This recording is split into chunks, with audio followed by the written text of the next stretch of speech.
მიშო.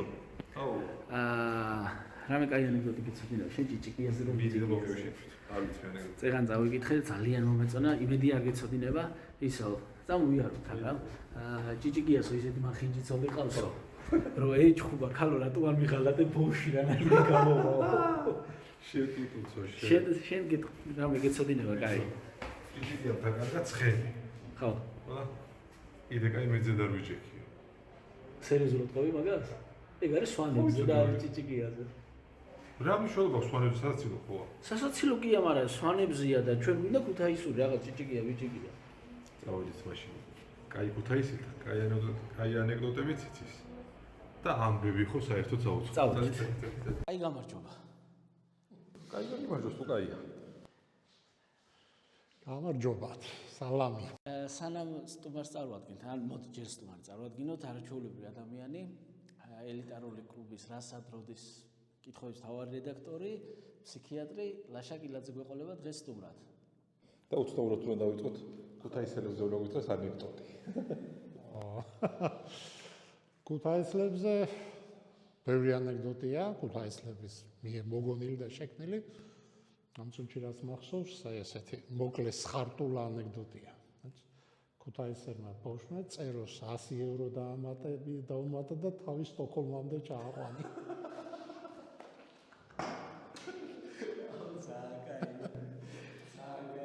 შეიძლება. ათაი ყველაზე კაი ანეკდოტი რო ყვებიან ხოლმე. ის არის რომ ძალიან თუ არ გიწევს გაცინება, კაი ამბავია. და განწყობა გაგიმხეთ როდი ჩემ განწყობას რა. ახლა მოდივარ ჩემი ბიძაშვილის შვილი, პატივცემული ლუკა 5 წლის არის და 20 თეთრიანი ჩაყლაპა 3 დღის წინ. და რო ვკითხე რატო ქენი მეტი, გემო მაინტერესებდა. და რა უცნაური? ხო და უცნაური ის იყო რომ სახლში რომ მოვყევი ჩემი შვილი 9 წლის არის. ესეთი რეაქცია, უიო ვიციო ისო, მჟავე გემო მაქვს, ანუ იმას და ეხლა ყველაფერი საბედნიეროდ კარგად დამთავრდა და გადასარი განწყობას ვარ. ლაშა ბატონო, ახლა სამედიცინო სფეროში წავედით და სხვა კითხვები გქონდა დასაწყისში მომზადებული, მაგრამ ამით დავიწყებ. შიშარა მამა ხართ, ექიმი ხართ და შიშარა მამა. ხო, ნუ შეიძლება ასე დავარქვათ, რომ შიშარა მამა ვარ, იმიტომ რომ რისკებს ხედავ ყველგან და ყოველთვის. და ეს ალბათ ცოტა ჰიპერტროფირებული მაქვს ეს მომენტიც. მაგრამ ნუ რაღაცნაირად კი მაქვს ეს განცდა, რომ ბევრი რისკია ბავშვებთან დაკავშირებით ნამდვილად. შემიძლია ვთქვა. და როგორ გამოხატულა თქვენ შვილებთან მიმართებაში ბატონო? ამას წინათ როდეში ვარ გეტყვით რატო ჩაგეკითხეთ. ვახო მეგრელიშვილი ყავდა გირჩის ვახო, რომელიც ექიმია, ქირურგი იყო თავის დროზე. ჩემი შვილებისთვის ნემსის გაკეთებაც კი არ შემეძლო, მიუხედავად იმისა, რომ პრაქტიკოსი ექიმი იყო. ხო, ნუ ეს ექიმების ზოგადად ერთ-ერთი სუსტი წერტილია მოუწყვლადი, იმიტომ რომ თეორიაშიც და პრაქტიკაშიც ვართ ხოლმე მაგრები, როცა ეს აი ემოციური მდგენელი არ შემოდის საკუთარი ოჯახის წევრების მიმართ. ეს არ ნიშნავს იმას, რომ გულგრილები ვართ სხვა ადამიანების მიმართ, მაგრამ აი როცა ეს პროფესიული მოვალეობა იკვეთება იმ ემოციურ დატვირთვასთან, ოჯახის წევრს უკავშირდება, რა თქმა უნდა, ძალიან რთულია, რომ რაღაცნაირად დისტანცირებული დარჩე ამ ემოციისგან ყოველთვის. ეს ობიექტური სირთულეა ნამდვილად. მოდი ჩვენ ცოტა უცნაური გადაღების წესი გვაქვს ხო? შუა გადაღების დროს ვდგებით, რადგან ოპერატორი აქვს კამერას ვამოწევ. ხო, მანამდე მე დავსვავ ვიდრე ანეკდოტს მოვყვებოდით, მანამდე სულ სხვა დასაწყისი გქონდა. აი რა დასაწყისიც გქონდა, იმით დავიწყებ. სიგუასთან მწვარე თუ მარილიანი ფენოვანი ხაჭაპური? უიმე, ორივე ძალიან გემრიელი იყო, ორივე ძალიან ხელმისაწვდომი იყო იმ პერიოდში, მაგრამ უფრო ხაჭაპური ალბათ მაინც, იმიტომ რომ აი ტკბილეულის მიმართ არა ვარ თლად, ესე იგი უფრო მაინც ხაჭაპური ჯობია, ჩემი აზრით, რა თქმა უნდა, სიგუასთან მწვარი მაინც ეს საზეიმო შემთხვევებში იყო ხოლმე, კი, როგორ არა. წარმოშობით ბატონო ლაშა ვარ უბისიდან, გეცოდინებათ უბის ალბათ და იქ რო ჩავდიოდი ხოლმე ზაფხულში ბებოსთან, დღემდე ვამბობ, რომ სკაი მიახლოვებულიც კი ხაჭაპური არავის არ გამოსდის მეთქი, რომ ბებოს ხაჭაპურს სხვა გემოავს რა. ეს მართლა საოცარი თემა, რაც ამ ჩვენ ემოციებს უკავშირდება, მონატრებას უკავშირდება და იმავდროულად რეალურ საფუძველზე დგას, იმიტომ რომ აი ესეთ ხაჭაპურს ნამდვილად არსად არ აკეთებენ, როგორც იმერეთში და ვერც გააკეთებენ. ეს საკუთარი ბებო. ხო, ნუ ესეთ ბევრი. ხო, მეც ვთვლი, რომ საუკეთესო ხაჭაპურია იმერული. არა, ნუ ახლა თქვა უნდა. იმერული ხაჭაპური უნდა ჭამო იმერეთში. ასე თქვა, წვადი უნდა ჭამო კახეთში. ნაზუკი სურამ. ნაზუკი სურამში აუცილებლად. უპატი და გებჟალია სამეგრელოში და ასე შემდეგ, რა ვიცი, აი. სვანაირად არ გამოდის ეს ყველაფერი სწორი, ჩემი აზრით. ხო, ის გემოები არ არის. კი, არა, რა თქმა უნდა. ბებო რადგან ვახსენეთ და ბავშვობაში წავიდეთ ცოტა თუ შეიძლება. ბებოსთან და ბაბუსთან ურთიერთობა რო გაიხსენოთ, არ ვიცი. ძალიან ყველა ბებო და ბაბუ ტკბილია, ამაზე შევთანხმდებით და ეს უნდა. იმერელი ბებო და ბაბუ განსაკუთრებით. ბებო და ბაბუ განსაკუთრებით, ნუ მე ოჯახშადაც ვიზრდებოდი იქ კულტი იყო. ჩემი დიდი რა ბებო იყო დიდი ოჯახის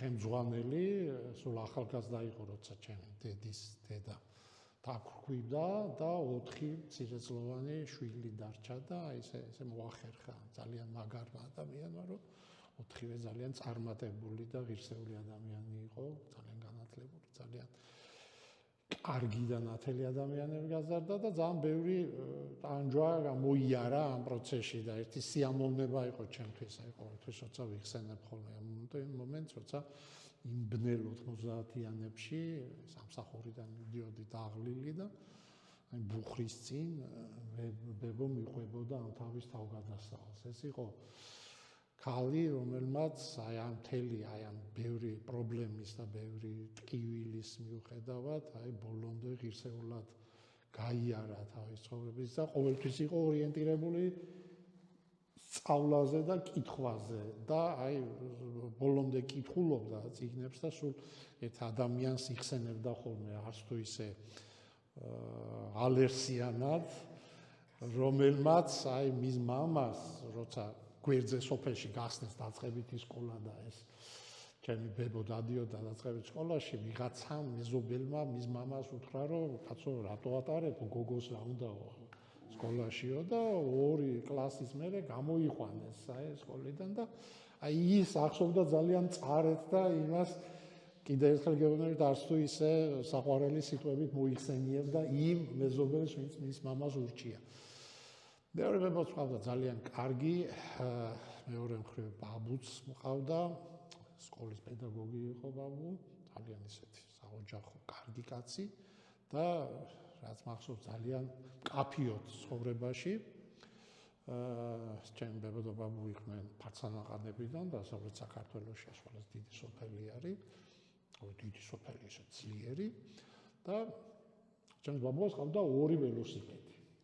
საგარეო ველოსიპედი, სადაც რითაც დადიოდა ხოლმე საქმეებზე და კეიფებზე და ქორწილებში და ასე შემდეგ და საშინაო ველოსიპედი, რითაც საოჯახო საქმეებზე დადიოდა ხოლმე და თუ საოჯახო ველოსიპედთან ხელმისაწვდომობა ჰქონდა ბავშვებს საგარეოსთან ნურას უკაცრავად, ეს იყო ტაბუირებული რაღაცა, ჩენზის, სტატუსის და ყველაფერი ამის მატარებელი. ასე რომ იყო ეს თემა, იყო და რაღაც განსაკუთრებული კაცი იყო ნამდვილად, სოფელში პირველი ტელევიზორი მას ჰქონდა, ისეთი უყვარდა ეს ტექნიკური პროგრესი და ძალიან განვითარებული ადამიანი იყო, თავისუფლად დიდი ბიბლიოთეკა ჰქონდა, სხვათა შორის ერთ სიამოვნება იყო ზაფხულობით იქ წასვლა და აუ, ზაფხულში მახსოვს რომ ჩავდიოდი წიგნების დიდი კარადა ქონა ბაბუაში, ისუნი სუნი, ის განუმეორებელი, კი. აბსოლუტურად ძველი წიგნების და აი ხეში შებრძნილი რაღაცა ესე საოცარი თემა. მშობლის კუთხით რო შევხედოთ, რას აძლევს შვილებს ბებია ბაბუასთან გაზრდა? ბებია ბაბუასთან გაზრდა ალბათ რა მშობლებისგან განსხვავებით, რომელსაც ყოველთვის დროის დეფიციტი აქვს, ბებია-ბაბუას უფრო მეტი დრო აქვს ხოლმე. ნუ მე ასე მახსოვს და მე ასე მგონია ყოველ შემთხვევაში. შესაბამისად, ხო.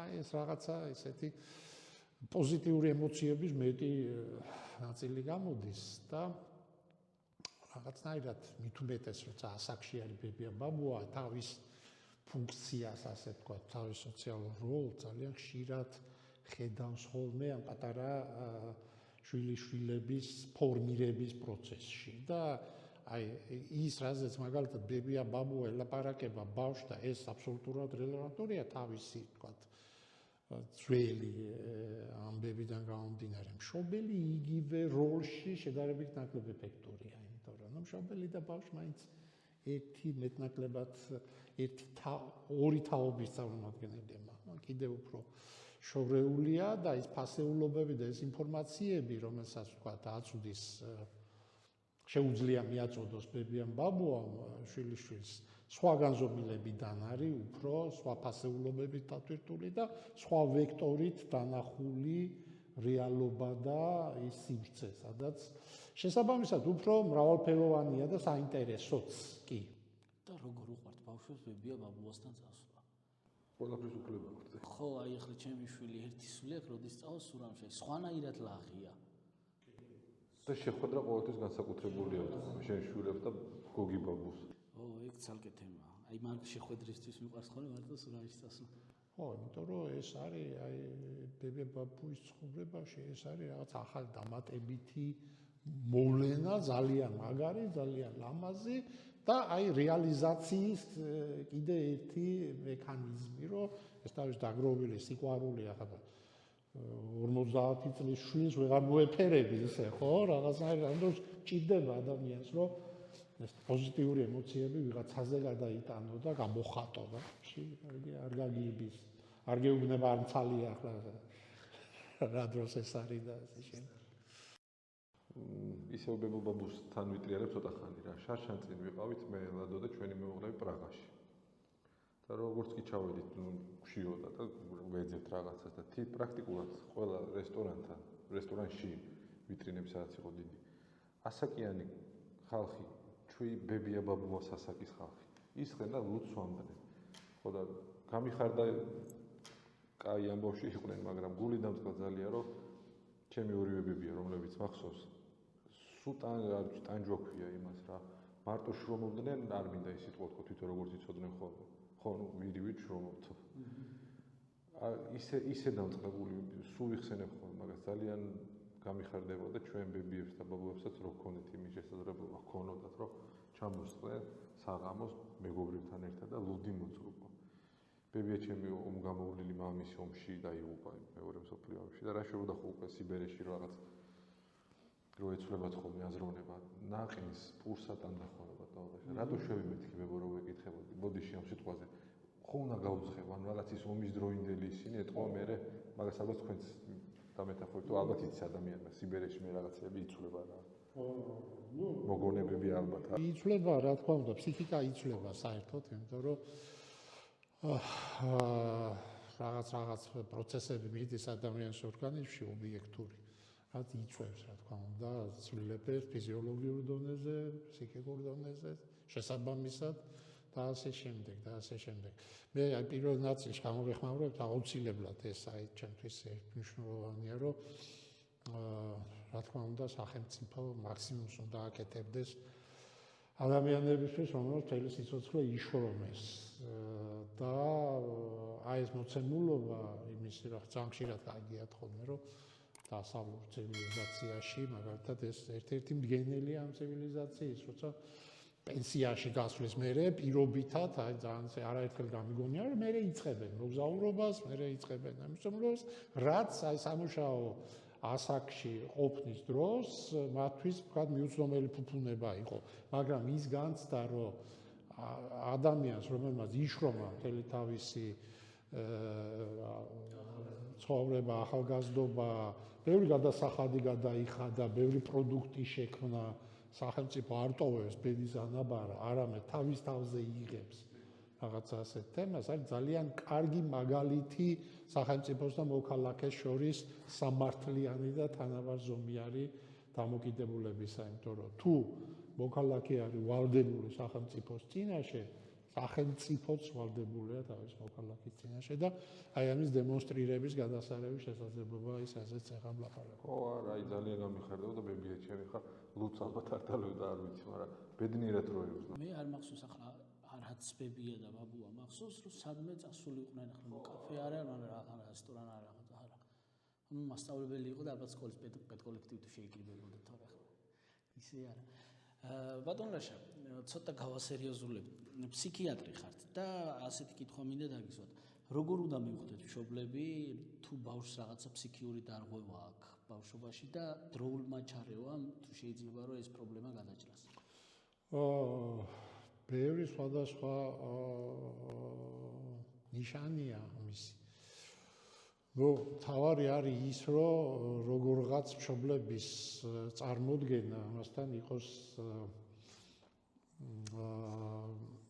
ასე ვთქვათ კვალიფიციური მშობელს კონდეს წარმოდგენა, ასე ვთქვათ ფსიქიკური ჰიგიენის თაობაზე, რასაც ქვია ის რომ გარკვეული წარმოდგენები და შეხედულებები და ვთქვათ ინსტრუმენტები მასთან დაკავშირებით ბავშვი ვთქვათ ასაკთან შესაბამისობაში ვითარდება გარემოსთან ადეკვატურია გარემოსთან სინქრონიზებულია თუ პირიქით გარემოსთან კონფლიქტის რეჟიმშია აი რაღაც ესეთ წარმოდგენები აუცილებლად და განათლება ამ მხრივ ფსიქიკური სფეროს თაობაზე ფსიქიკური ჰიგიენის თაობაზე აუცილებელია ნებისმიერი მშობლისთვის.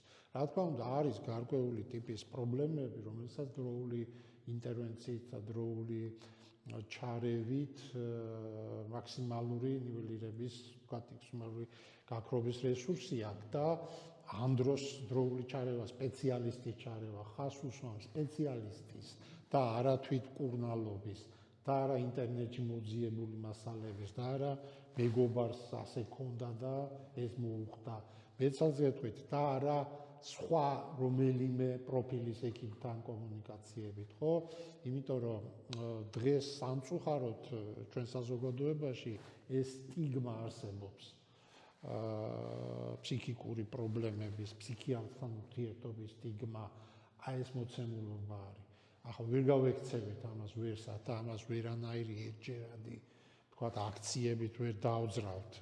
როგორც ძალიან ბევრი ჩვენი პრობლემის წამალი აქაც დევს განათლებაში, საგანმანათლებლო თემაში.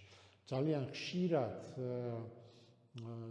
ჩვენ ვებძვით მარტო პრობლემის ერთ ნაწილს და არა მიზეზს, რამაც ეს პრობლემა დაძრა, იმიტომ რომ კი შეიძლება ჩვენ რაღაცა თქვათ იგივე სოციალური გარემოსთან დეზადაპტაციის და სოციალური გარემოსთან კონფლიქტის პრობლემა მოვაგვაროთ, მაგრამ თუ კი ამ კონფლიქტის მიზეზები არ მოვაგვარეთ, პრობლემა არსად არ წავა, პრობლემა თავის დროს ელოდება და მე მოგვიანებით თავს იჩენს.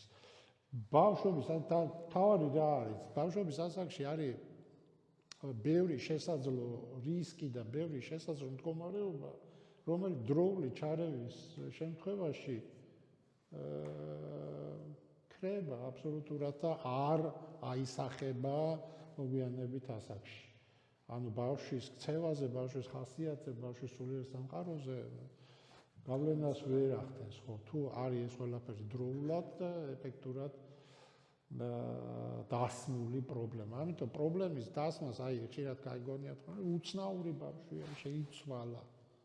ეს არ ნიშნავს იმას, რომ რა თქმა უნდა აქ რაღაცა კონკრეტული ფსიქიკური დიაგნოზია, მაგრამ აუცილებლად ჭირდება, რომ მშობელმა სწორი აქცენტები დასვას, აი შეხედოს, რომ რაღაც ეს ისე არ არის, როგორც უნდა იყოს და არ დააბრალოს იმას, რომ ბაბუამისიც ასე იყო და მე ესე იგი კაიკაცი გამოვიდა, ასე არ არის ეს ამაში არაფერი სამარცხვინო არ არის აბსოლუტურად პირიქით ეს არის პრევენცია ძალიან ბევრი პრობლემის იმიტომ რომ ახლა სწორად დასმული პრობლემა სწორად იდენტიფიცირებული პრობლემა არის ამ პრობლემის გადაჭრის ერთ-ერთი წინაპირობა ასე ვთქვათ ჩემს შვილს არ ეძინა უმცროს შვილს ოღონდ აი შეიძლება ვიღაცას გადაჭარბებული მოიჭროს, მაგრამ 3 წლამდე ღამე ფაქტობრივად არ ეძინა. ეძინა 1 საათი, 2 საათი თუ დაიძინებ და ბედნიერები, მივიყვანეთ ბუნებრივად ნევროპათოლოგთან, ნევროპათოლოგთან და გვეგონა რაღაც მძიმე დიაგნოზს დაგვისვამდა. და იქან ჩვეულებრივ გასინჯეს ძალიან მშვიდად, უბრალოდ ძალიან ენერგიული ბავშვია და 2 საათი ძილი ყოფნის შუადღის ძილი ამოიღეთო. ღამე დაისრულებს ამ ძილს. ნუ ამოვიღეთ. გაახამძლიო, ღამეძლიო 4 საათამდე მეტი არა. სადღაც 13 წელს ასაკში უკვე გააგრძელებს ბერის ჩვეულებრივი ძილი. არც მედიკამენტი არ დაუჭირს. არა, ძალიან სწორია ამ შემთხვევაში. ზედმეტ მედიკამენტი მაგრამ ჩვენ გვხვდა რომ დაეწვია. აჰა, არ გაძინებდა, ხო? არ გაძინებდა. ჩვენც არ გვეცინა.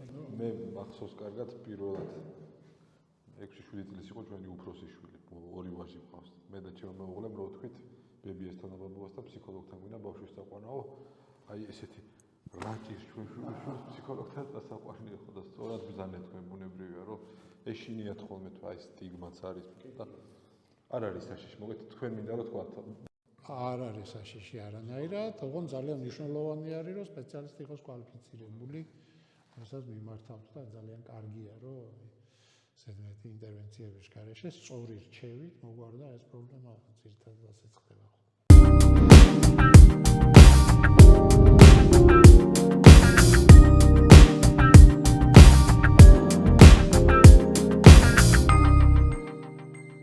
რასად როდის კითხვების თავარი რედაქტორი, ჩემი საყვარელი გადაცემის თავარი რედაქტორი. რასად როდის ერთ-ერთი აქტიური ავტორი. მოფრინავდა რომ მოვდიოდით ახლა თქვენთან ჩაწერაზე. ხო რა, ალბათ გადაცემა რომლის ყურებაც არასოდეს მომბეზდება და გამეორებებსაც ჩანაწერებსაც უყურებ ხოლმე. ბავშვებს აქვს ხშირად ძალიან უცნაური კითხვები. რაზეც ხანდახან მშობლები რთულად რეაგირებენ, უიმეს რა იკითხა და განსაკუთრებით მე სამეზობლო მე ეს რა კითხვა აქ, როგორი კითხვა აქ, რატო დასვეს კითხვა. რამე უცნაური კითხვები თუ ქონდა თქვენ შვილებს თუ გახსენებათ? ხო, საერთოდ ჩემი ცხოვრება კითხვის ნიშნის ქვეშ მიმდინარეობს ხოლმე, როგორც ვთქვათ, ფსიქიატრიის სპეციალისტის, იმიტომ რომ კითხვებს ვსვამ, ასევე რასად როდის მიმართულებით ვერ მიხსენებ მართალი გითხრა, თუმცა აი დარწმუნებული ვარ რომ ძალიან ბევრი საინტერესო ისეთი კითხვა იქნებოდათ კი, იმიტომ რომ აი რაღაცნაირად ასე ჩვევიათ ხოლმე ბავშვებს, იმიტომ რომ ეს ესეთი სისტემაა და არ ერიდებათ ბავშვებს საერთოდ მოზრდილებისგან განსხვავებით, რომ იკითხონ ის, რაც აინტერესებს და რაც უნდათ რომ გაიგო. და ძალიან კაი უნარია. მოზრდილობაშიც თუ ეს შენარჩუნებული იქნება, შესანიშნავია საერთოდ ზოგადად. ამიტომ კარგია ეს და ამ დროს ფსიქიკა ფორმირდება, ძალიან ბევრი მექანიზმი ბავშვისთვის უცნობია, ამიტომ რა თქმა უნდა არ ერიდება კითხულს, ქვეცნობიერად ძნობს კიდეც ამას კონსტანტე გამსახურდიას უწერია, ხო, არ eriდება ბავშვებს სულელური კითხვების დასმავა, იმიტომ რომ ქვეცნობიერად გზნობს რომ გაიზრდება და ხო გაიზრდება და ისწავლეს ჭკუას რა, ну ასე. მოდი შენ თვითონ მითხარი, შენ რა გახსენდება შენი შვილების კითხვები? ერთი მახსენდება, ერთი მეზობელი მყავდა მელოტი. და რო დაინახა, მომბრუნდა მთელი თავი შუბლი რატო აქვს? ვერაფერი ვეღარ უთხარი და მაშინ ეთმა მქონდა. თორე კითხვა არ გაუჩნდებოდა. შენ ისე ჩაიცინე ქედმაღლურად, ხო? მთელი თავი შუბლი რა. რამდენად მართალია არ ვიცი ბრიტანელი მეცნიერების ის არის ეგენი ხო ბევრ რამის ამბობენ ხოლმე. დღეში სადღაც 700-მდე კითხვა სვამენ რომ ისინი პატარები 700-ნამეტანი მგონია, მაგრამ ძალიან ბევრ კითხვას რო სვამენ ფაქტია. ხო, ჩემ დამდასვა ერთხელ კითხვა, ვარსკვლავები რატო არიან საზეოდან, მამაჩემ რაღაცა აუხსნა და ალბათ მომენტი წებო წაუსვესო, მაშინ სუპოსასაკ მომენტი წებო ეს სუპერ წებოები არის. მე მიყვარს ჩემი შვილებისაც მახსოვს, მაგრამ ჩვენი მეგობარი ნოე ჟორჟოლიანის მაგალითი მიყვარს ძალიან მინდა თქვა, პატარა ყავდა შვილი ბატონაშა ხრებზე მეჯდაო და ესე იწევს, მე ვიფიქრე ტოტის მოწყვეტა უნდა და ან რაღაცაო და რო შევხედე მე თვითფრინავ მიფრინავდაო და ჩამომიხსნიო თვითფრინავს ბავშვმა უთო. ეგ რაღაც მშობლის ყოველი შემძლეობის ის. ხო, მამა მაგარია ყველას. თუ დაგარტყა გაგაფრენს ამერიკაში და მართლა გონია რომ მამა გააფრენს. მამა მაგარია ყველასეო და მოდი თუ შეიძლება თქვენი და მამას ურთიერთობა რო გაიხსენოთ, როგორი იყო? ჩემი და მამის ურთიერთობა იყო ძალიან კარგი და საინტერესო. ძალიან ბევრი ჩემთვის ძვირფასი უნარი მე შევიძინე ჩემ მამის ზეგავლენით, ასე ვთქვათ, იმიტომ რომ ამ დროს ასე არ დაუსვი ვერ და არ უსწავლები არ ასე. რაღაც ეტაპზე ჩდება აუცილებლად ბავშვის ფორმირების პროცესში ის, რომ მაგალითი და მიმბაძველი ტიპის ქცევა და პირველ რიგში პროექცირდება ეს მშობელზე მაგალითად აი აბსოლუტურად გულწრფელად შემიძლია თქვა, რომ ის ფენომენი, რასაც ქვია კითხვა, წიგნების კითხვა და წიგნთან ურთიერთობის მოცემულობა, ეს არის ის რაც მივიღე ჩემი მამისგან. ნუ 18 წელს ვიყავი, როცა ჩემი გარდაიცვალა და ძალიან დიდი ეფექტი გაჩნდა ჩემ ცხოვრებაში ამის მერე, იმიტომ რომ რა თქმა უნდა ეს ის პერიოდია, როცა არ დამთავრებულა პროცესი პირიქით, რაღაც დამატებით ეტაპზე გადადის მამას და შვილს შორის ურთიერთობა და ეს სამწუხაროდ აი ამ ეტაპზე დამთავრდა ჩვენ ფიზიკური ურთიერთობა ერთმანეთთან. თუმცა აი ეს მოცემულობა მახსოვს მაგალითად მამა საკმაოდ ისე პასუხგებს საღეთ თანამდებობებზე მუშაობდა ყოველთვის, მაგრამ მახსოვს ნამდვილად როგორ უსმენდა მაშინ დაფარულ რადიო ამერიკის ხმას და რადიო თავისუფლებას ის ჯინგლი ახლაც მახსოვს, იმიტომ რომ ხანდახან 5 საათზე გამგვიძებია ხოლმე და მე ვთქვი რა ისმის რადიოში და მე აღმოვაჩინე რომ იყო თავისუფლების ჯინგლი, რადიო თავისუფლების ჯინგლი. აბსოლუტურად ღიად როცა უკვე მე მეც მოვიზარდე და ერთად დავიწყეთ რაღაც ფეხბურთის ყურება და ასე შემდეგ, ჩვენ პოზიცია იყო ყოველთვის რაღაცნაირად ნეგატიური ჩვენი ჩრდილოელი მეზობლების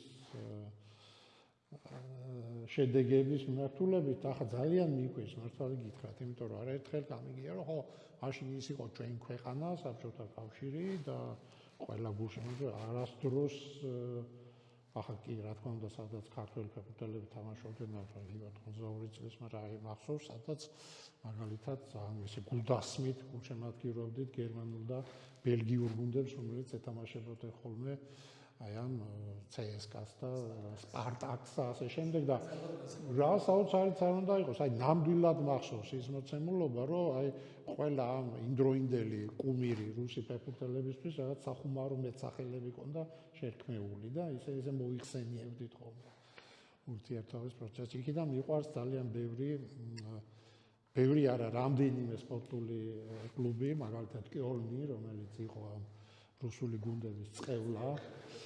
ხო და ერთი სული მაქვს ვიხილო ბუნდესლიგაში დაბრუნებული ეს კარგი გუნდი. მამაც არგენტინის გულშემატკივარი იყო? მამა არ იყო არგენტინის გულშემატკივარი, როგორც მახსოვს. მამა იყო კარგი ფეხბურთის გულშემატკივარი.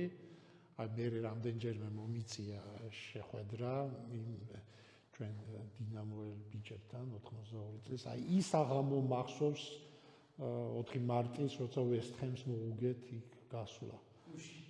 ხო, აი ამას უყურებდით და ეს იყო რაღაცა საოცარი ემოციები, აი მე რაღაც მე მგონი არ ვიყავი თლად ჯანმრთელად და ვიწეკი და უყურებდა იქიდან და მისი ემოციები მახსოვს საშა ჩივაძემ რომ გადაიარა მთელი ეს მოედანი და იქ რომ ფირმა გოლი გაიტანა, აი როგორც ამოხდა და აი სხვანაირი თემა იყო ეს. არგენტინის გულშემატკივარი იყო 82 წელს ბრაზილიის გულშემატკივარი იყო. ნუ მე არგენტინის გულშემატკივარი ვიყავი და მოკლედ რომ ხო, იმიტომ რომ აი მე ხო მახსოვს აი სულ ვიძახი მაგას მიუხედავად იმისა რომ არგენტინის გულშემატკივარი ვარ სულ რაც თავი მახსოვს, ხო, 78 წლის ჩემპიონატიდან მოვლებული.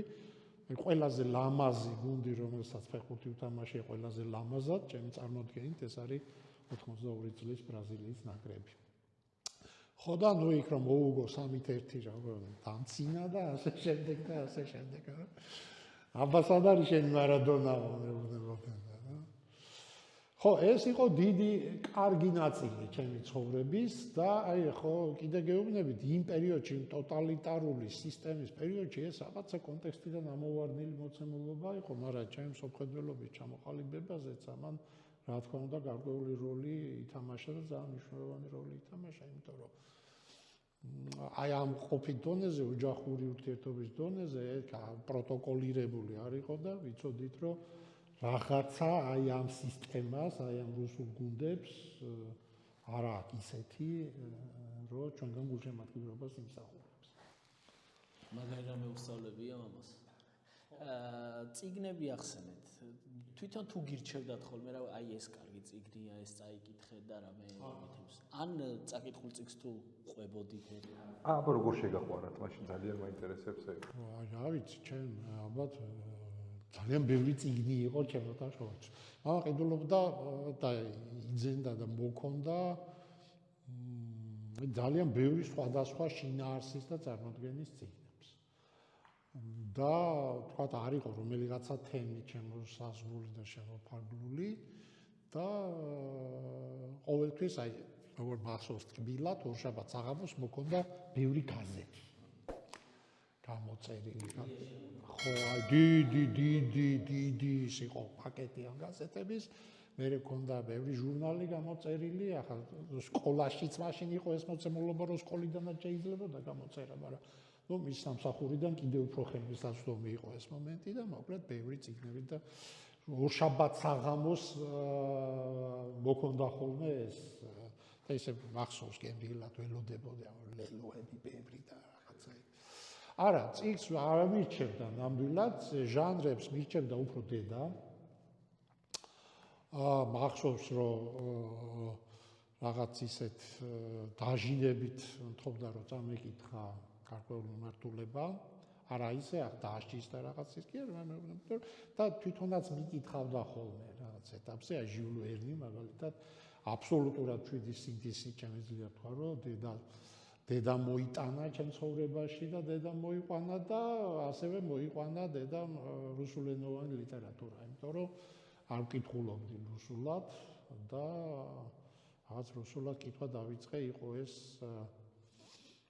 განიკვირდებათ და ტოლსტოის ომი და მშვიდობა პირველი წიგნი რომელიც რუსულად წავიკითხე ამას ხელი შეუწყო იმან რომ სანატორიუმში ვისვენებდი შოუში ბავშვობის დროს რაღაც ისეთი უფრო ინტროვერტი ვიყავი და იქ ახლა ბევრი არაფერი გასართობი იყო ამ ორი უშველებელი მსხვილი ტომის გარდა და პირდაპირ ძიმე არტილერია ხო 86 წლის ზაფხული იყო მახსოვს და ესეთი არგენტინის ჩემპიონობით გახარებულმა დააცხე ომს და მშვიდობას და ფენტეზი ვინ შეგაყვანათ ფენტეზი იმიტომ რომ მაგ პერიოდში ფენტეზის ჟანრის ლიტერატურა ფაქტობრივად არ იყო ფენტეზი ვერ გეტყვით რანაირად ალბათ რაღაც ეტაპზე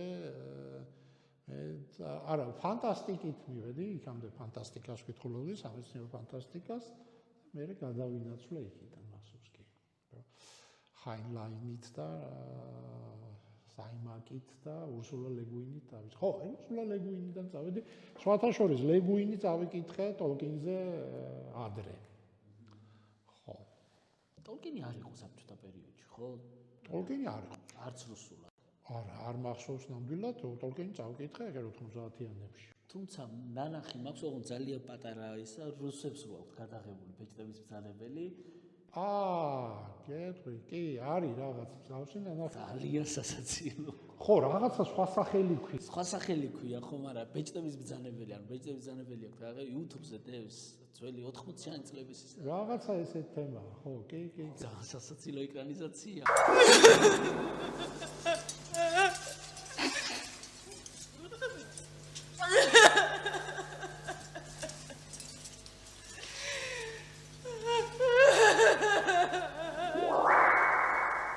Это я, черный властелин Саурон.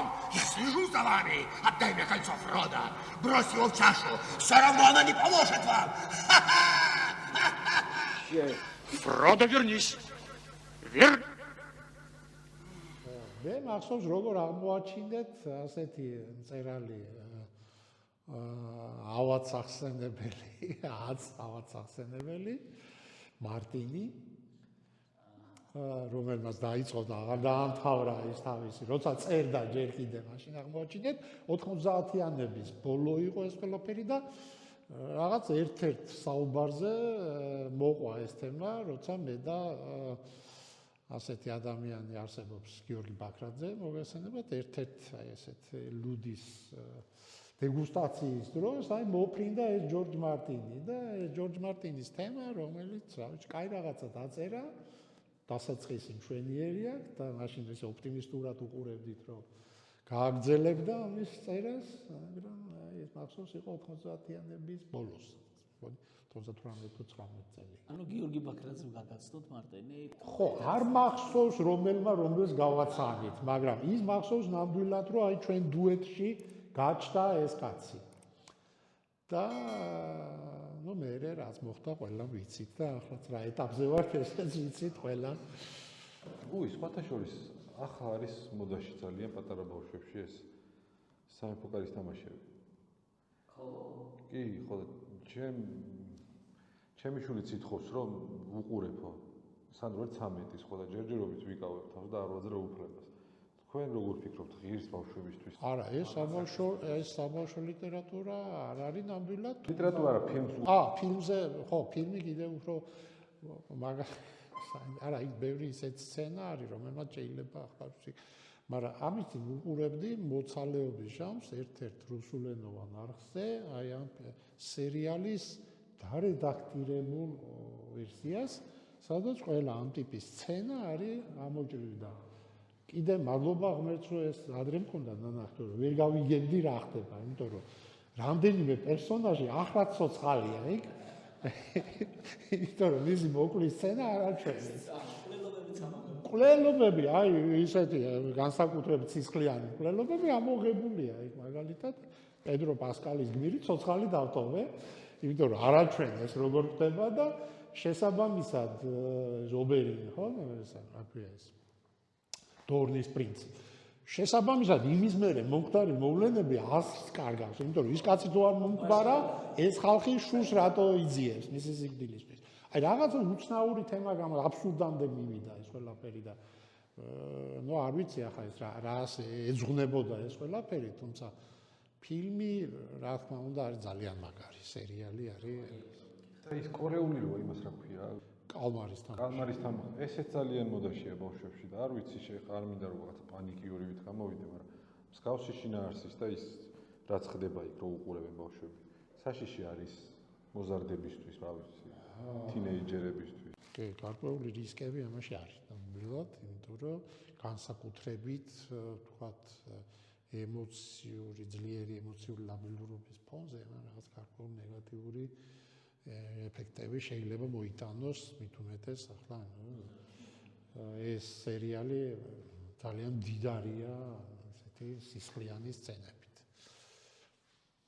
შორის ფილმისგან განსხვავებით, ფილმი ისა წიგნისგან განსხვავებით, ასე ბრუტალური არ არის ის წიგნი, რაღაცა. წიგნი არ არის ბრუტალური. ხო, წიგნს აუსასიამოვნო რო დავიწყე, თან ამ ხელა წიგნს ჩანთით დავატარებდი, ძალიან დიდი გამოცემა, ხო, აი ასე მქონდა მხრევი. ნუ ეს იყო ხოლმე ის ემოცია მახსოვს, რომელიც აი პირველ წიგნის წაკითხვის დროს მახსოვს, აი ფენტეზის ჟანრით მივყვები, კლასიკური ფენტეზის ჟანრი როგორც უნდა იყოს. ყველაზე კაი ტიპი, პროტაგონისტი კაცი, რომელმაც ბოლო წამს უნდა დააქციოს ყველაფერი გახდეს ხელმწიფე და ყველა სიკეთე უნდა ძლიოს ბოროტს, ედგარ სტარკი და უცებს, ნუ ეშაპოწე და ახლა ნუ რანაირად იცი ეშაპოწე აყვანილი მთავარი გმირების მეტი რა მინახავს, რომლებიც ბოლო წამს გადარჩებიან ხოლმე, მაგრამ აბა ეს ქონდა სრული შოკი და მივხვდი რომ რაღაც ახალს გადავეყარე და დღემდე ესე იგი ბნელი ფენტეზი და ეგრეთ წოდებული dark fantasy ჩემი საყვარელი ჟანრია, დიდი სიამოვნებით ვკითხულობ ხოლმე ყოველთვის. ლაშა ბატონო, წიგნებზე გავაგრძელებ ისევ ვინ არის თქვენი საყვარელი ქართველი ავტორი და რატომ რეზო გაბრიაძე? რეზო გაბრიაძე ნამდვილად არის ჩემი ერთ-ერთი საყვარელი ავტორი, რეზო ინანიშვილი არის ჩემი ძალიან საყვარელი და ჩემთვის ახლობელი ავტორი, რეზო ჭეიშვილი არის ჩემთვის ძალიან საყვარელი ავტორი და ვამაყობ რომ ამ ადამიანს ვიცნობდი პირადად, როგორც რეზო გაბრიაძეს ვიცნობდი პირადად, ასევე რეზო ჭეიშვილს ვიცნობდი პირადად. რეზო ინანიშვილი გარდაიცვალა იმ კლინიკაში, სადაც კურაციები ჰქონდა იმ პერიოდში და სამწუხაროდ მისი გაცნობის ბედნიერება არ მხვდა წილად, მაგრამ ეს არის ჩემთვის ძალიან ძვირფასი ლიტერატურა. ანუ სამი რეზოა თქვენთვის თავი. სამი რეზო არის ჩემი ძალიან საყვარელი ქართველი პროზაიკოსები. რეზო ჭეიშვილი და რეზო გაბრიაძე იყვნენ აი მართლა ხშირად რაღაც მოიკრიათ ყური რომ კოლორიტი, ქუთაისი, ისინი იყვნენ რეალური კოლორიტები და ძალიან მოკრძალებული და ძალიან თავდამალი ხალხი იმავდროულად. სხვათა შორის ეს წერან დაფასროს შევხედე. იმან შერეკილებში როა ფორმულებს რო წერე, რაღაც ეგეთი ის დაკლაკნილი ჭიასავი დაკლაკნილი. ალფა. რას გასწავლე შეუბედურო გიმნაზიაში. სხვათა შორის კარგი ეკრანიზაციაა შერეკილი. შესანიშნავი და წარმოებიც ფანტასტიკურია. წარმოები ნახე სკოლის ასაკში, მაშინ დაბეჭდილი იყო განთიადში. განთიადი იყო ქუთაისში გამავალი ლიტერატურული ჟურნალი და თორცები 78 თუ 79 წლის რომელიღაც ნომერში იყო დაბეჭდილი ეს 64-ის ჭიდი ერქვა და ნუ ეს იყო რაღაცა საოცრება ხომერული სიცილის დონეზე მიდიოდ მაშინ რო ვკითხულობდი და ნუ თერმა ჩემმა მაშინდელმა კლასმა წაიკითხა ეს და იყო ძალიან მაგარი რაღაცა, იმიტომ რომ აღმოვაჩინეთ ისეთ რაღაცები, რაც ფილმში არ იყო. კი, ფილმში უბედესობა ამოღებულია. თუნდაც ის მარგალდა რომ ნესვად იქცევა. ხო, და ის ჭუბის სცენა არის ასავლე იქ. ის მასწავლებელი, ლათინურის მასწავლებლის რო ევაჭრება. ახვლედიანი. მასწავლებელი ახვლედიანი. ფრაზა მაქვს ერთი ამოწერილი ძალიან მომწონს, რომ ტრიფონმა გაიგო მისი პირველი ცოლი ჩიტოლია კარგად მოწყობილა ბოლნისში. გათხოვილა ოტო ვეიცზეკერზე და შვილებიც ყოლია, გოგო და ბიჭი, ჰანსი და ცია. ჰანსი და ცია. ნუ ეს შეუძლებელია, ასე არავინ არ წერს სხვა. აი ასე არავინ არ წერს სხვა ეს ჰანსი და ციალა. ხო წარმოგიდგენია. ესეც კაია რა გიტყვი, შამპანიური გასახსნელი და ღვინო დასალევა. ხო, 500 რომ იქონდა შამპანური გასახსნელი და ღვინო დასალევა. არა, საოცარია. არა მარტო უცხოჩიტი. მე რაც მქონდა წიგნი ისეთ პატარა თეთრი წიგნი იყო, უცხოჩიტად იყო. ხო. მე მინდა გითხრათ ერთი რამ. დაახლოებით 10 წლის წინ საქართველოში სტუმრობდა ძალიან მაღალი დონის მსახიობი და არტისტი რეი ფაინსი, რომელთან ურთიერთობის და თუ ძალიან ხმამაღლა არ გამომივა თქვა მეგობრობის პატივი მაქვს. და ერთ-ერთი საღამო ვიყავით უცხოჩიტის არა მარშალ დე ფანტიეს ბრილიანტის გაბრიაძის თეატრში და ნუ ამ კაცის რეიფის შტაბ-ეჭილებები უნდა გენახათ. ეს იყო აი კაც გამოვიდა ემოციებით დატვირთული, მერე ბატონა რეზომი პატარა სუფრა გაშალა იქ მდებარე კაფეში და ეს იყო რაღაც საოცარი ფეიერვერკი ორი უდიდესი არტისტის და შემოქმედის არა ეს არ გადაგვიღია, იმიტომ რომ ძალიან გთხოვა მაშინ ეხლა რომ აი ეს რაღაცა ვიზიტი მისი არ ყოფილიყო გაშუქებული და რაღაცნაირად მართლა 3 დღე მოვახერხეთ ისე რომ მთელი მასმედია დაგზდებდა და ეს იყო გრანდიოზული თემა, იმიტომ რომ გამოვიხედეთ რამდენიმე გადამღები ჯგუფი იდგა, იმიტომ რომ რომელიღაცა აყურებელმა დარეკა დარბაზიდან და თქვა რომ რა ფაინსი ესწრება ამას ყველაფერს და ოპერატიულად ჟურნალისტები მოვიდნენ და კაფეს შავი შესასვლელი, სათადარიგო შესასვლელიდან გამოვაპარეთ რეი ფაინსი. როგორ ახტებოდა კარტოფილიან ტომრებს და გამოვძვერით აი ძველ იმასთან რა ქვია ეკლესია კაც ანჩისხატთან ძველ ანჩისხატთან გამოვძვერით რაღაცა აბსოლუტურად გაურკვეველი გამოსასვლელი და ბატონმა რეზომ გვასწავლე ეს გამოსასვლელი და მოკლედ რეზოს ნასწავლები გამოსასვლელად გამოვიპარეთ მე და რაი ფაინსი ახლა ვიღაცას რო ეგრე მოუყვეთ ხო იტყვის რომ აი უკეთეს ამბავს მოგიყვებით კიდე რეიფი გავიცანი ეს იყო 2012 წელი მე მგონი როცა მე ვარ მოსკოვის პოლიტიკური კვლევების სკოლის კურსდამთავრებული და ძალიან მაგარი სკოლა არის ეს აი აბსოლუტურად ესეთი ძიო ფასეულობებზე დაყრდნობილი და ძალიან სერიოზული სკოლა და საერთაშორისო სკოლების ქსელის ნაწილი არის და აი ამ სკოლების ქსელის იუბილე თორჩდები 20 წლის იუბილე იყო შედგა ლონდონში და მათ შორის მიღება საზეიმო მიღება შედგა თემთა პალატის სპიკერის მაშინ რა ქვია რეზიდენციაში და იქ მოკლედ კლასიკური წესით ყველაფერი ეს ხდებოდა და იქ შევხვდით რეიფს და შევხვდით ისე რომ ახლა ნუ იქ როცა ოფიციალური ნაწილი დამთავრდა მე წავიდა მოკლედ ეს ყველაფერი უფრო ახლო სივრცეში გაცნობა და მე როცა ვეუბნებოდი როცა თბილისში იყო ჩემს მაშინ ვეხუმრებოდი რეიფს რომ აი მე რო ჩემ შვილიშვილებს მოუყვები რომ ლონდონში თემთა პალატის სპიკერის რეზიდენციაში მე და რეიფ ფაინსი ერთად სვავდით და თან ეს ჩემი შვილიშვილები რო იფიქრებენ რომ ბაბუმ გარეკა და ამ დროს რო ეს იქნება აბსოლუტური ჭეშმარიტება იმიტომ რომ მართლაც ასე იყო ძალიან კარგი ადამიანია აღარ ვიტყვი იმას რამხელა არტისტია მოგეწონათ კონკლავი კონკლავი მომეწონა და სამაგერად არ მომეწონა დაჯილდოების შედეგები. ნუ ფიცუ ფილმში არ თამაშობს ხოლმე. კი, არა, კონკლავი თან განსაკუთრებით მერაბნინიძეც რო იყო ძალიან ხო. ბატონო, ისევ რეზო გაბრიაძე მინდა ხა წავიკითხოთ თან კითხოთ მინდა რომ ვაქციო როგორ მე დედიკოს შვილი ვიყავი, წიგნებს ვკითხულობდი, სუფთა საყელო მქონდა. იმდენად კარგი წამოსარტყმელი ვიყავი თავში რომ იშვიათად თუ დაიკნებდა ვინმე ამ სიამოვნებას.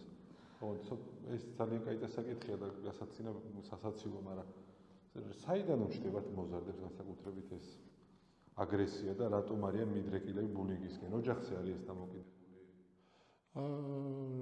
არის, რა თქმა უნდა, ის გარემო, სადაც ეს ბავშვი იზრდება, რა თქმა უნდა, ძალიან მნიშვნელოვანი თემა, მაგრამ ნუ ეს არის, რა თქმა უნდა, მოზარდის და საერთოდ ბავშვის ფსიქიკის ფორმირების პროცესში რაღაც გარკვეული ეტაპი, როცა ბავშვი ამას გადის აგრესიის, თავისუფლების დამტკიცების,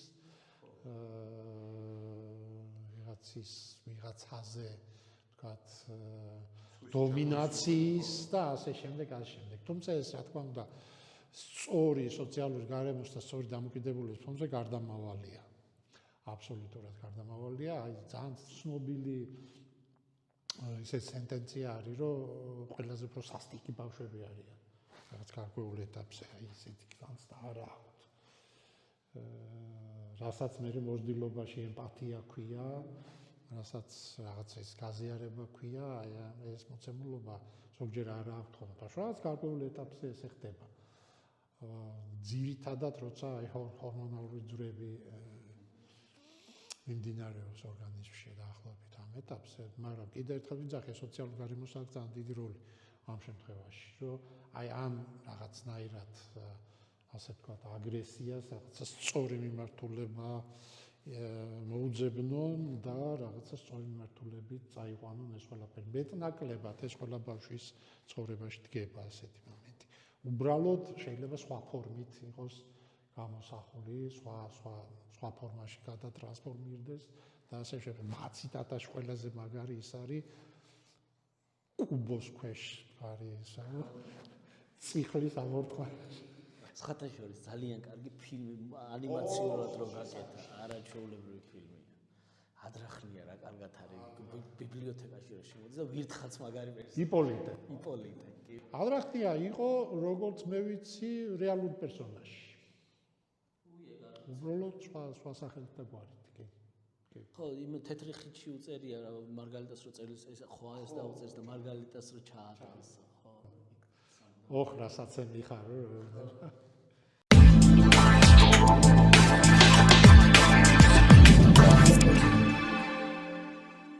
გადაცემა ვნახეთ თქვენ ხართ სტუმრად, სადაც საუბრობთ სიზმრებზე. ხო.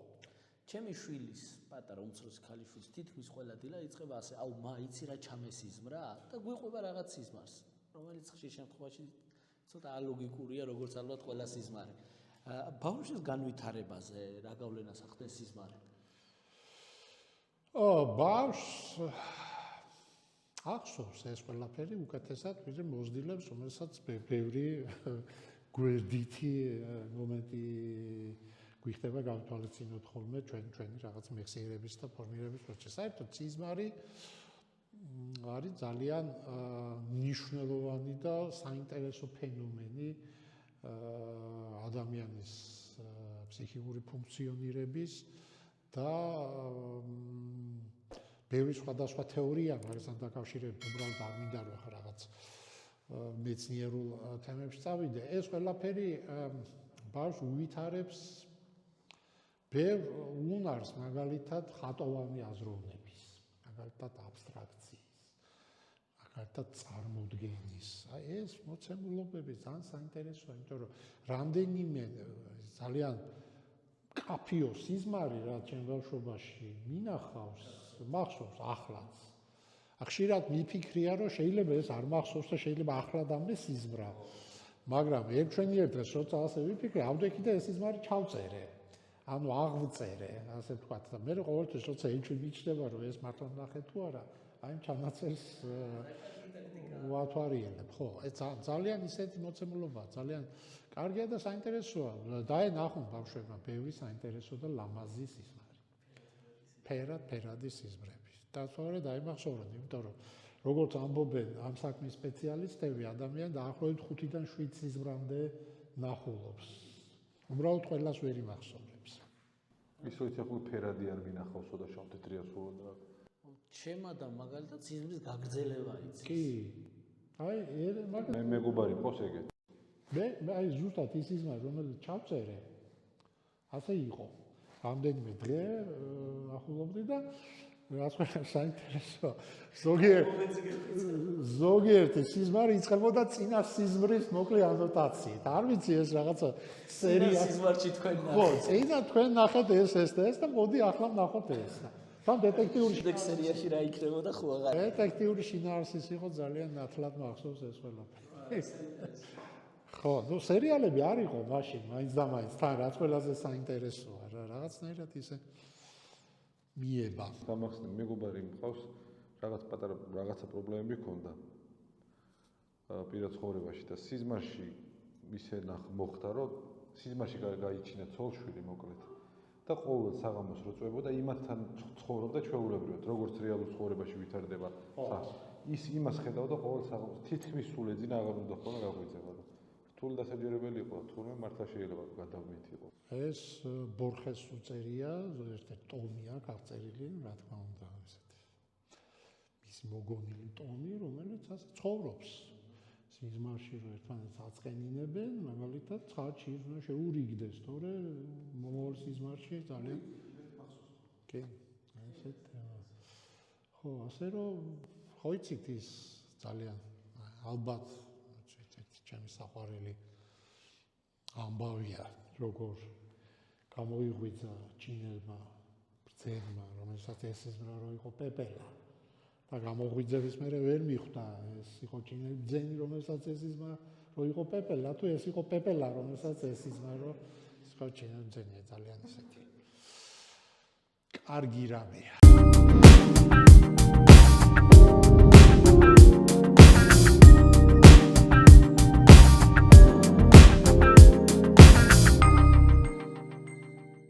შვილთან ერთად რომელ ეპოქაში იმოგზაურებდით?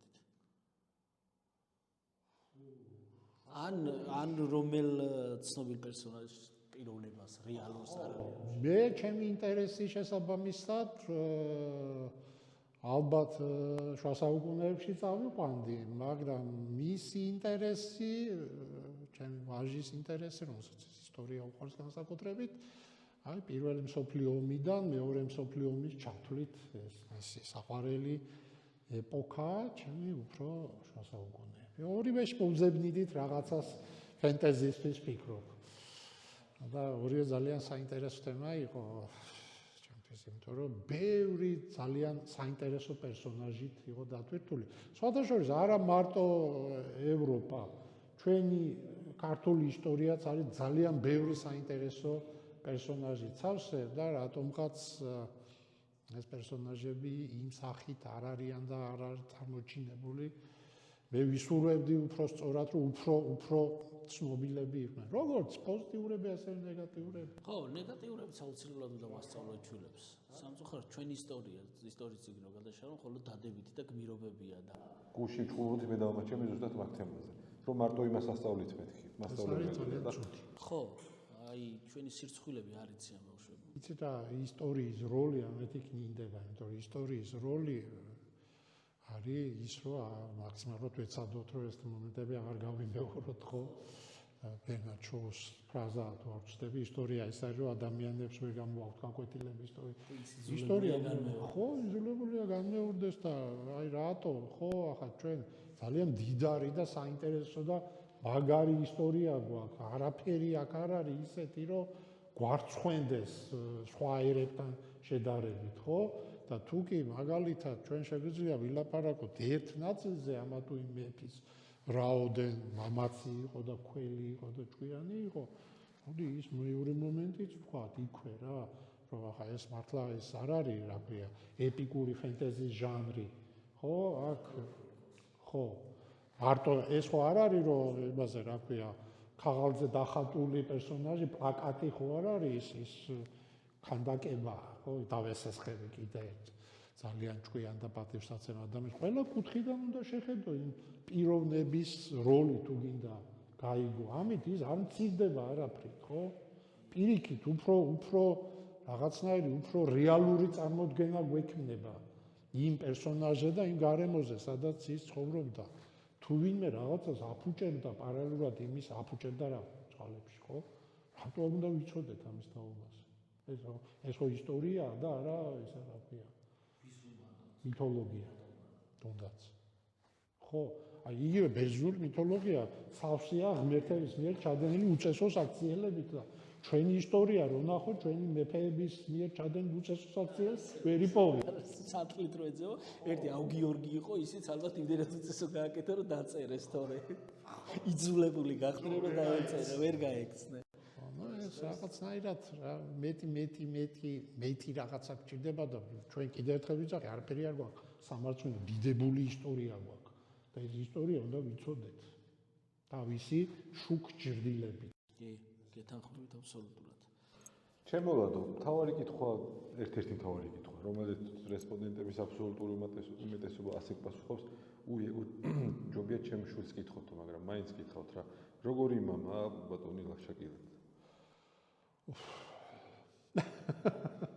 მე ვარ კეთილი მამა აუ არაჩვეულ მაგაზე კარგი მამობა არ არსებობს ხო ნუ ალბათ სომაზე მეტად მაგრამ ნუ რა ვიცი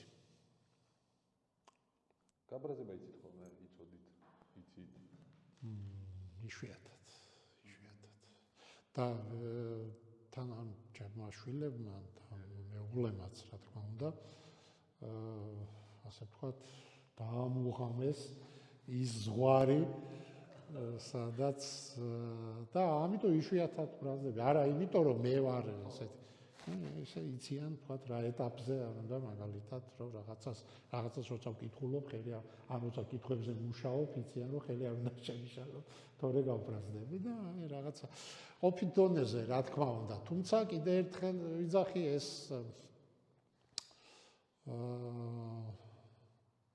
არ არის რამე ისეთი ვერ ვიტყვი ნამდვილად რომ რაღაც ეს განსაკუთრებული კაცრად ვფრობი ვცდილობ რომ ეს ემოციები რაღაცნაირად არ დაუმალო რაც მაქვს ძირითადად პოზიტიური ემოცია ეგ არაჩვეულებრივია ის სიტყვა ახსენე ზუსტად რომელზეც მინდოდა გაგრძელება კითხვის როგორც სპეციალისტი და როგორც მამა როგორ ფიქრობ, სიმკაცრე არის საჭირო შვილებთან ურთიერთობაში, რაღაცა წითელი ხაზების გავლება? იცი რა, არ მგონია რომ რაღაცა ისეთი ხელოვნური პოზიცია უნდა დავიჭიროთ ამ შემთხვევაში, რომ ახლა გინდა თუ არა კაცრად რაღაცაები, მოთხოვ თავარი არის ერთი რამ, ჩემი აზრით, რომ ბავშვებმა მშობლებისგან ისწავლონ ერთი მთავარი ფასეულობა, რასაც ქვია თავისუფლება და ის ამის თანდევი უნიშნელოვანეს ფასეულობა, რასაც ქვია პასუხისმგებლობა. და შეიმეცნონ და გაიგონ ერთი რამე, რომ თავისუფლება არის რა თქმა უნდა უნივერსალური ღირებულება, მაგრამ აუცილებლად ის არის პასუხისმგებლობასთან მიბმული. არ არსებობს თავისუფლება პასუხისმგებლობის გარეშე. თავისუფლების ფასი არის პასუხისმგებლობა. და როცა პატარა ადამიანი ამას იგრძნობს, იქ დამატებითი რაღაც ხელოვნური ემოციების მიწებება აღარ ჭირდება ალბათ. თავარია ბავშვი მიხვდეს, რომ ის არ არის შეზღუდული ბევრ რაღაცაში, მაგრამ სამაგიეროდ აი ამის ფასი უნდა იცოდეს, რომ ეს არის მის პასუხისმგებლობა. აუცილებლად მინდა გკითხოთ, აი რაღაცა დოზით თავისუფლებასთანაც ასოცირდება დღეს ჩვენ ქვეყანაში ნარკოტიკი. ხო, ბევრი უაზროდ იყენებს. ასეთი ძალიან მაგარი რამე გაქვთ ნათქვამი, რომ არ არსებობს უვნებელი და გემრიელი ნარკოტიკი. რატო უჩნდება ადამიანს სურვილი? ჰორმონები. ნეიროტრანსმიტერების გარკვეული დეფიციტი ადამიანს აქვს. მოკლედ რო გითხრათ, აქ არსებობს ასეთი თეორია, რომელსაც მეც ვიზიარებ, რომ ადამიანს აქვს გარკვეული ნივთიერებების დეფიციტი ორგანიზმში და ცდილობს სხვადასხვა გზებით ამ ნივთიერების დეფიციტის აღმოფხვრას. პირობითად შეგვიძლია ვთქვათ დოფამინზე, ასეთი თემა, სხვადასხვა გზით ადამიანი ორგანიზმი ცნობიერად ან არაცნობიერად, ახლა ეს არ არის ყოველთვის ცნობიერი არჩევა ნარკოტიკთან და სხვა ფაქტორებთან ბმა. ცდილობს ორგანიზმი, რომ ეს რაღაცა გამოიმუშაოს, რაღაცა გზით, მაგრამ სამწუხაროდ ეს არის ძალიან რისკით და სავსე და მოლიპული გზა, მაშინ როცა გარკვეულ ეტაპზე ორგანიზმი უბრალოდ წყვეტს ამ ეგრეთ წოდებული ბედნიერების ჰორმონების გამომუშავებას იმ აღიზიანებლის გარეშე. ეს მე მაინც მგონია, რომ უფრო აი ეს ნეიროტრანსმიტერული ჰუმორული პრობლემებია ამასთან დაკავშირებით, ვიდრე თქვათ ქცევის და თქვათ განათლების და ასე შემდეგ. თუმცა, რა თქმა უნდა, სოციალური გარემო და განათლება და ინფორმაცია არის უდიდესი ფაქტორი ამაში ყველაფერში და მათ შორის პირველ რიგში, რა თქმა უნდა, განათლება, იმიტომ რომ მე ყოველთვის ასე ვთვლიდი და ახლაც ამ პოზიციაზე ვარ, რომ რა თქმა უნდა რეპრესიული, ერთმნიშვნელოვანი რეპრესიული და მკაცრი ნარკოპოლიტიკა მარტო კონკრეტულად აღებული, მარტო რეპრესიული მდგენელი არის აბსოლუტურად უეფექტო, მაგრამ ისევე როგორც განათლების და ინფორმაციის გარეშე. ეს ყველაფერს თავი დავანებოთ, ძალიან უპასუხისმგებლო საქციელია სახელმწიფოსგან თავისი მოქალაქეების მიმართ. როცა თქვათ რაღაც კონკრეტული მიმართულებებით ხელმისაწვდომობა არის მაღალი და ინფორმაციის დონე თუ რა რისკებთან არის ეს ყველაფერი დაკავშირებული, არის დაბალი. მაშინ იქნება დისბალანსი და მაშინ იქნება ძალიან ცუდი ნარკოსიტუაცია. მე ვლაპარაკობ ჩვენ საზოგადოებაზე და ჩვენ ქვეყანაში. ზოგადად, რა თქმა უნდა, იმიტომ რომ განათლება სწორი პრიორიტეტების განსაზღვრა, რა თქმა უნდა, ადამიანი არის უფლებამოსილი თავის თაობაზე რაღაც გარკვეული გადაწყვეტილებები მიიღოს, თუ კი ეს არ ცილდება მის პიროვნულ თქვათ ფარგლებს და არ აისახება სხვა ადამიანის მდგომარეობაზე და მის უფლებებზე. მაგრამ ამისთვის მას სჭირდება სრული საინფორმაციო შესაძლებლობები, რომ მაგალითად ადამიანმა იცოდეს, რომ ნარკოტიკის ერთჯერადი მიღებაც, ნებისმიერი ნარკოტიკის ერთჯერადი მიღებაც გარკვეულ პირობებში შეიძლება იყოს ძალიან სერიოზული ფსიქიკური დარღვევების გამშვები მექანიზმი, ტრიგერი. ნებისმიერი ნარკოტიკის მიღება შეიძლება ამან ერთჯერადმა მიღებამაც კი შეიძლება გამოიწვიოს იმგვარი დაავადებების მანიფესტირება, რომელიც აი ამის გარეშე არ მოხდებოდა. აქვს თავზე ინფორმაცია უნდა კონდეს ადამიანს და მე უკვე როცა მიიღებს გადაწყვეტილებას, კი ბატონო, მიიღოს ამით ვთქვათ სახელმწიფო ვალდებულებას მის მიმართ არ მოიხსნის, რა თქმა უნდა, მაგრამ ამის გარეშე ნარკოტიკებთან ადამიანების მასიური მიშვება არის ძალიან უპასუხისმგებლო საქციელი. ინფორმაცია უნდა კონდეს ბავშვობიდან, რა რისკებთან არის ეს ყველაფერი დაკავშირებული, რა პრობლემები შეიძლება განვითარდეს და როცა უკვე ადამიანი მოზრდილია, მიიღებს გადაწყვეტილებას თვითონ, მაგრამ აი ეს პროპაგანდა, ციტატა საიდანაც თქვი ლადო, რომ არ არსებობს უნებელი ნარკოტიკი და არ არსებობს სასარგებლო ნარკოტიკი, ეს არის ერთმნიშვნელოვანი. ყველა ნარკოტიკი, ყველა ნივთიერება, რომელიც საბოლოო ჯამში შეიძლება ასოცირებული იქნეს აი ამ თემასთან, შეიცავს საკმაოდ მნიშვნელოვან რისკებს. ნებისმიერი დოზით. განახსენეთ, ფსიქიკური განათლება არის საჭირო, აუცილებელია მშობლებისთვის, და ჩემი და ლადოს ერთ-ერთი ოცნება ამ ჩვენი პროექტის პარაგრაფში, რომ როგორმე დავაორგანიზოთ პირველადი დახმარების აღმოჩენის რაღაცა კურსები. მე პირადად არ ვიცი, მამებისთვის. ხო და ეს შესაძლებელი იქნება, არ ვიცი, ტრენინგების, მხოლოდ ტრენინგების ხარჯზე მშობლებს რაღაცნაირად ფსიქიკური განათლება ამომაყოთ, იმიტომ ხა მე ვერ ჩავაბარებ, ბევრი ვერ მიიღებს პროფესიონალურ და მაღალი დონის განათლებას. რაღაცა ტრენინგების დონეზე მაინც იქნება შესაძლებელი, რომ რაღაც ინფორმაცია მაინც სათანადო საჭირო. ეს მეორე ოცნება გაგუშტავადია. რომელსაც აუცილებლად გავაკეთეთ. ეს აუცილებელია მით უმეტეს იმ ტენდენციის ფონზე, რასაც მსოფლიოში ხედავთ დღეს, ეს არის საუბედუროდ ძალიან სწრაფი ტემპით ზრდა მენტალური პრობლემების მქონე ადამიანები. და პრაქტიკა როგორია სხვა ქვეყნებში? ჩვენ სამწუხაროდ არ ვიცი ხა ჩვენთან ამ ხრივ როგორია სიტუაცია. ტარდება მსგავსი ტრენინგები მშობლებისთვის. კი, რა თქმა უნდა. ეს არის ცალკე მიმართულება საერთოდ ფსიქიკური პრობლემების მქონე ადამიანების ოჯახის წევრებთან საგანმანათლებლო მუშაობა, იმიტომ რომ სოციალური გარემო არის ძალიან მნიშვნელოვანი ფაქტორი. კი, გასაგებია მკურნალობის თერაპიის მოცემულობა არის გადამწყვეტი, მაგრამ სოციალური გარემო, სადაც ეს ადამიანი მერე ბრუნდება, ასრულებს ძალიან დიდ როლს მისი ჯანმრთელობის შენარჩუნების პროცესში, ასე ვთქვათ. ძალიან დიდი პრობლემა, რომელიც დგას დღეს მსოფლიოს ბევრი ჯანდაცვის სისტემის წინაშე, არის ის, რომ ჯანმრთელობის დაცვის სისტემა ორიენტირებულია ჯანმრთელობის აღდგენაზე და არა ჯანმრთელობის შენარჩუნებაზე. ჯანმრთელობის შენარჩუნება არის ძალიან სწორი ვექტორი ჩემი აზრით, სადაც უნდა გადიოდეს ოპტიმალური ჯანდაცვის სისტემის მთავარი ვექტორი. მათ შორის აი პრევენციის და საგანმანათლებლო კუთხით, ასე რომ ძალიან მნიშვნელოვანი თემა დასვით თქვენ და სწორი აქცენტი. ბოლოს ცოტა ლაღად რო დავამთავროთ, ფენტეზზე ვისაუბრეთ, სიზმარზე ვისაუბრეთ, სპორტზე ვისაუბრეთ და ასეთი კითხვა მინდა დავსვა. ერთ-ერთი ფენტეზის გმირია ძია ფრენკი, რომელიც ასეთ რამეს ამბობს, რომ ქალაქი მანამდეა ცოცხალი, ვიდრე ვინმეს არ ესიზღვრება.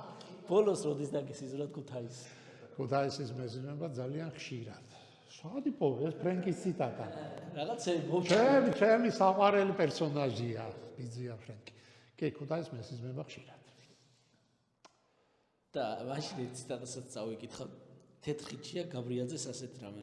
არის ქუთაისში ჰაერის ერთი მოძრაობა. აღარც ქარია უკვე და არც ნიავია ჯერ. გლიცერინის სუნი აქვს, თბილია, უქმია, ზედმეტად ზრდილობიანი. ჩემი ნება რომ იყოს, მას ლიზიკო გაბუნიას დავარქვევდი და ქუთაისის პედინსტიტუტში ჩავრიცხავდი ფრანგული ენის ფაკულტეტზე უგამოცდ. ნიავს ქუდი მოვუხადე, ჩამიარა ვითო ვერ მიცდო. ქუჩის კუთხეში საყურე გაათამაშა, გამომხედა და გაქრა. ასეთია მართლა ქუთაისი? ძალიან ქუთაისი, ეს არის ქუთაისი, სრული სახით. აი ვერ წარმოიდგენ ისეთი ქუთაისია. აი ისეთი თეთრი ხიდია და ისეთი პროცესია ეს ყველაფერი, აი ყოველგვარი რაღაცნაირი გადაჭარბების გარეშე ეს არ ქუთაისი. ამას ქუთაისელი იგრძნობს როგორ არის. ქუთაისელის გარეშე ამას ვერ დაწერს ვერავინ. აი გამორიცხულია. ქუთაისში რომ ციყო ნამყოფი ვერ. არა, ის სხვანაირია ის. არ არსებობს ისეთი. ის ზუსტად ლოკალური ადგილია თან, რასაც წერს. თეთრი ხიდის თემაში, იმიტომ რომ იქ არის ის სცენარი. აი ის მოაქვს და იქ სულ მიავია. გასაგებია, იმიტომ რომ ხეობა არის და აი არ ვიცი რა, ფანტასტიკურია. ემოციების დონეზე აი არომატი მოიტანა ახლა მაგ. ქუთაისელი თუ იგრძნობს ალბათ ასე ამას ხო? ის სხვანაირი რა. ხო, ძალიან კაი იყო. როგორც ამბობენ, აი ხა იმ ავაცახსენებენ მარტინს და ესეცხები ხო, რომ ყველა ადამიანსო თავის სამოთხე აქვს, ხო, იმ ქვეყნათო და აი მე რომ მოხდებიო, მაშინ მოხდებიო რა ქვია, ტოლკინის სამყაროში. მე ალბათ მაქსონის ვიცი. მაგრამ იქამდე შორია. რა თქმა უნდა, შორია. იქამდე შორია ძალიან და ძალიან ბევრი კითხვა გაქვთ კიდევ დასარედაქტირებელი სატელევიზიო რასადროდისი და გელოდებით. სასაცილო კითხვები არის ხოლმე. კი, არის ხოლმე სასაცილო კითხვები. მაგრამ ახლა ჩვენ ფორმატი გვაქვს და რაღაცნაირად ფორმატს მოვაყოთ. სასაცილო აი მაგალითად ერთი კითხვა შემიძლია გამახსენდეს, სულ იმას ვიხსენებ ხოლმე ეს რაღაცა 10 წლის წინ გამოაგზავნა ავტორმა 7 ფაქტიური შეცდომა იყო კითხვაში. მოინდომა ხო 7 ფაქტიური შეცდომა იყო ზუსტად და მაგრამ ის მაგ შენახული რომ იმიტომ რომ წელი აცილა, ქალაქი აცილა, დამპყრობელი აცილა, იმ შენობის სახელი აცილა, სადაც ეს ფიგურები, რა საოცარი რაღაცა იყო, მაგრამ თავი ხო არ არის შედეგი, თავია პროცესი. კი, თქვით რომ ხშირად მაგ გამოგზავნილ კითხვა და საოცრად დიდი სიამოვნება, აი რაღაც წიგნს ვკითხულობ პირობითად და მივხვდი რომ აი ამ კონკრეტულიდან კითხვა გამოვა, აი უდიდესი სიამოვნება ეგ მომენტი რომ კითხვას დაიჭერ. ძალიან სიამოვნება, ძალიან დიდი სიამოვნება, ასევე ამის ფორმირების პროცესი, როცა იმ მასალას, აი გეტყვით რა, ყოველგვარი მის გარეშე, ლადო არის ერთ-ერთი ავტორი. არ არის ასეთ ბევრი ავტორი, სამწუხაროდ ალბათ არის 10-15 ავტორი, რომლის წერილს ვხედავ და ვიცი რომ აქ კაი რაღაცა არის. მიხარია. და ავიღებ, გავალამაზებ, რაღაცებს მოვაშორებ, რაღაცას მივაწებებ, ფაქტს ვულობ და აი მართლა ესთეტიური სიამოვნება ეს ისეთი კარი რამეა. ძალიან სასიამოვნო პროცესია, მაგრამ ასე რომ ბევრი კითხვები ძალიან ხომ. კი, მაქვს მომზადებული და როგორც კი დაიწყა გამოუშვი.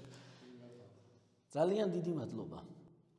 ჩვენ დიდი მადლობა ემოციებისთვის, გულწრფელობისთვის, რა ვიცი, ყველაფრისთვის და კი, სხვანაირი ქუთაისის დანახვებისთვის. და ჩვენ გვაქვს დაგეგმილი ბატონლაშა ზაფხულში ერთ ქუთაისის ტური და გავაკეთოთ და იქ ქუთაისელებმა ჩავწერთ. გაზაფხულზე. ქუთაისში არის ფანტასტიკური გაზაფხული, თუმცა ყველა ტყემალი ერთად აყვავდება. უბრალოდ იქნება. ერთ ქალაქში დგას საოცარი სურნელი და ძალიან ლამაზი. აი სულ მაგას ვიძახი რომ აი აპრილი და მაისი არის აი საოცრება. ზაფხულში ქარია სიცხეა, ზამთარშიც ქარია, მაგრამ ქარი უხდება ქუთაისს და მათ შორის აი საყვარელი ესა რა ქვია. მოკლედ, კიდევ ერთხელ მადლობა. მაყურებელს კი შევახსენოთ, რომ გამოიწეროთ ჩვენი არხი YouTube-ზე, Facebook-ზე, TikTok-ზე, Instagram-ზე, იმიტომ რომ მამების დრო არის ყველგან და ყოველთვის. ხო და სპონსორს ვეძებთ კიდე, რა ვიცი. ყველასთვის ღია ვართ. დიდი მადლობა. წარმატებებით, მადლობა. ძალიან კარგი იყო. ბევრი კითხვა კიდე დაგჭირდა, ძალიან გავწევთ. კაი იყო ძალიან. ბიჭო, იმერ თემებზე ვილაპარაკეთ, ვერ ჩერდები.